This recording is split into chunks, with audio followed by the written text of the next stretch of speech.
With the 12th pick in the 2013 NFL Draft, the Oakland Raiders select DJ Hayden. Well, wow, there we go. Houston.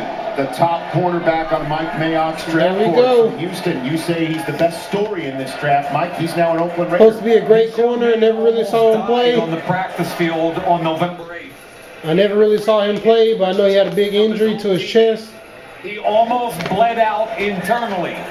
He can play press or off. You got to root for the fairy tale ending here. But everybody at the University of Houston did the right thing.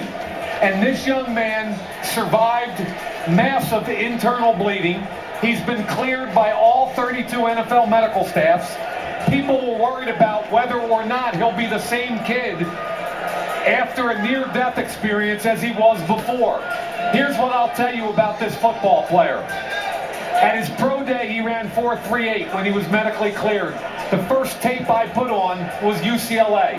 In the first half against UCLA, he had a great interception, a forced fumble on a hustle play, and a pass broken up. The second game I put on, he had 2 interceptions, 1 return for 95 yards. And the third game was Louisiana Tech. You guys remember the name Quentin Patton, the wide receiver from La Tech? Yes, sir. This kid squatted on him, didn't let him off the line of scrimmage.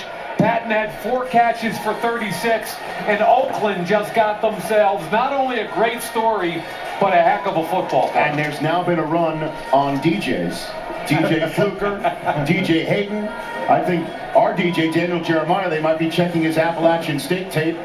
And as we see Geno Smith still waiting to be drafted, I want to go to our DJ, who said if he gets past the Raiders at 12, Tell me what you think, Raider fans. Daniel Jeremiah, I'd love to get your